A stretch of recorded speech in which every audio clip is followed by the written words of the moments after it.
Hi friends, ఈరోజు video ఏంటంటే ration card ఉన్న ప్రతి ఒక్కరికి ప్రభుత్వం అయితే ఒక చాలా మంచి సూచన చేసింది. అది ఏంది అంటే నేను ఈ వీడియోలో పూర్తిగా చెప్తా. వీడియో పూర్తి వరకు చూడండి, స్కిప్ చేయకుండా. రేషన్ కార్డు ఉన్న ప్రతి ఒక్కరికి ప్రభుత్వం అయితే ఒక మంచి సూచన అయితే చేసింది. అది ఏంది అన్నది ఇప్పుడు చెప్తానండి. రేషన్ కార్డు కలిగి ఉన్న లబ్ధిదారులకు పౌర సరఫరాల శాఖ కీలక సూచనలు చేసింది. ఏమని చేసింది అంటే ఉచితంగా ఈకేవైసీ చేసుకోవాలంట. ఈ నెల 31 లోపు ఉచితంగా ఈకేవైసీ చేసుకుంటే అది ఫ్రీగా అయిపోతుంది. మీకు పిల్లలు ఇలా ఇంతకుముందు పిల్లలు అలా లేకపోతే మనకు రేషన్ కార్డులో పిల్లలు లేకపోతే ఇప్పుడు యాడ్ చేస్తారు కదా, అది ఈ నెల 31 వరకే లాస్ట్ డేటు. 31 తర్వాత మీరు అప్లై చేసుకున్నా కానీ అది తీసుకోరని చెప్తుంది గవర్నమెంట్. అయితే ఇది ఎక్కడ చేసుకోవాలంటే మీ సేవలు చేసుకోవాలా, లేదంటే డీలర్ షాప్ని కలవాలా. మీకు దగ్గరలో ఉన్న డీలర్ షాప్ ఎవరైతే ఉంటారో వాళ్ళని కలిస్తే ఇంకా మీకు ఫుల్ డీటెయిల్స్ ఇస్తారు. వాళ్ళని కలిస్తే మీకు ఫుల్ డీటెయిల్స్ ఇస్తారు. ఆడికెళ్ళి మీ సేవలకు పోయి మీరు అప్లికేషన్ చేసుకోవాలా. మీ పిల్లలు ఎవరైతే ఉన్నారో వాళ్ళను మీరు అలా యాడ్ చేసుకోవాలనుకుంటే రేషన్ కార్డులో బియ్యం రావాలి మీ పిల్లల పేరు మీద అంటే మీరు ఈ పని చేయాల్సింది. ఏం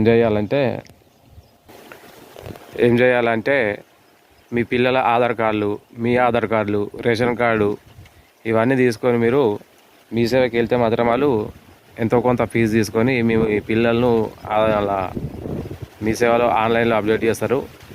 అప్పుడు మళ్ళీ మీకు మీ రేషన్ కార్డులో మీ పిల్లల పేరు కూడా వస్తాయి, మీ పిల్లలకు బియ్యం కూడా వస్తాయి. కాబట్టి ఇదైతే ప్రభుత్వం ఒక మంచి కీలక సూచన చేసింది. అలాగే ఇది ఫ్రీ, ఎలాంటి అమౌంట్ కట్టాల్సిన అవసరం లేదు. మీ సేవ వాళ్ళకు అప్లోడ్ చేసిన దానికి వాళ్ళకి ఎంతో కొంత ఫీజు ఉంటుంది కాబట్టి ఆ ఫీజు కడితే సరిపోతుంది. మీరు గవర్నమెంట్కి వెళ్ళాల్సిన ₹1 చెల్లాల్సిన అవసరం లేదు. మరియు అలాగే దానికి కూడా ఒక డెడ్ లైన్ పెట్టింది. ఈ నెల 31 దాకానే. ఈ నెల 31 దాకానే అది డెడ్ లైన్. 31 దాటితే ఇక మీకు తీసుకోరు. అర్థమైందా? జల్దీ ఎవరైతే మీ పిల్లలు అందులో రేషన్ కార్డులో లేదో వాళ్ళు జల్దీ మీరు తొందరగా వెళ్ళి డీలర్ షాప్నన్నా మీ సేవలన్నా కలవండి. వాళ్ళు ఫుల్ డీటెయిల్స్ మీకు చెప్తారు, ఫుల్ డీటెయిల్స్. అలాగే మళ్ళీ ఈ ఈకేవైసీ చేసుకోకపోతే ఇప్పుడు ఇట్లా చేసుకోకపోతే అంటే మీకు భవిష్యత్తులో రేషన్ షాపులలో ఇబ్బందులు ఎదురయ్యే అవకాశం ఉంది. మనం రేషన్ కార్డు బియ్యంకి వెళ్తాం కదా, అప్పుడు ఏమంటాం, మేము ఇంతకుముందు ఇద్దరమే ఉన్నాము, మాకు ఇప్పుడు ఇద్దరు పిల్లలు అయ్యారు, మేము నలుగురు కింద అతలు బియ్యము ఇద్దరికి వస్తున్నాయి, నలుగురు కిందకి వస్తలేవు అని చెప్పేసి మనం మళ్ళీ డీలర్ షాప్తో గొడవ పెట్టుకోకుండా మనం బాగా తాగుతామాట. మేము ఇద్దరం ఉన్నాము, మాకు ఇద్దరు పిల్లలు అయ్యారు ఆల్రెడీ, నలుగురికి రావాలి కదా బియ్యం, ఎందుకు వస్తలేవు అని మనము రేషన్ డీలర్తో గొడవ పడే ఛాన్స్ అయితే ఉన్నది. ఇది తర్వాత మీరు ఇప్పుడు చేసుకోకపోతే అది ఇప్పుడే చేసుకోవాలని గవర్నమెంట్ అది చెప్తుంది. ఆస్కారం ఉంది, ఇబ్బందులు ఎదురయ్యే ఆస్కారం ఉందని చెప్పేసి ఇప్పుడే వెల్లడిస్తుంది. ఒకవేళ వాళ్ళని చనిపోయిన వాళ్ళు ఉన్నారనుకో, ఇప్పుడు పెద్ద మనుషులు ఉన్నారు కొంతమంది, వాళ్ళకు కూడా ఇంతకు ముందు బియ్యం వస్తుండే, పింఛన్ వేస్తుండే. ఇప్పుడు వాళ్ళు చనిపోతే ఏం చేస్తారంటే దానిను తీసేస్తారు. ఈ నెల 31 లోపు ఆ డాటా మొత్తం గవర్నమెంట్ దగ్గర ఉంటుంది కాబట్టి వాళ్ళని ఆటోమేటిక్గా తొలగిస్తారు. ఈ మన రేషన్ కార్డుల నుంచి ఆటోమేటిక్గా తొలగిస్తారు. వాళ్ళకు కూడా బియ్యం తక్కువ అవుతాయి.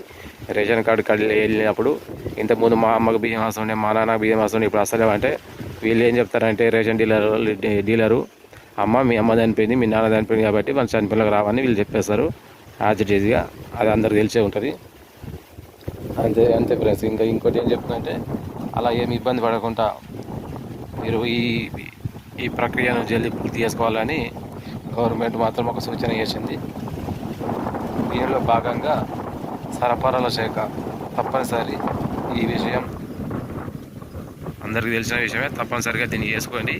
ఈ నెల 31 వరకే గడువు దాటిన తర్వాత మేమైతే అవి మీరు ఇచ్చిన అభ్యంతరాలను మేము స్వీకరించము, మీరు అప్లికేషన్ పెట్టుకున్నా మేము తీసుకోమని గవర్నమెంట్ అయితే చెప్పుకుంది.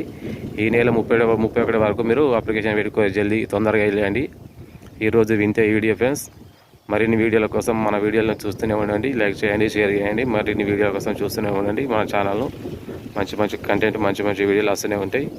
Bye friends.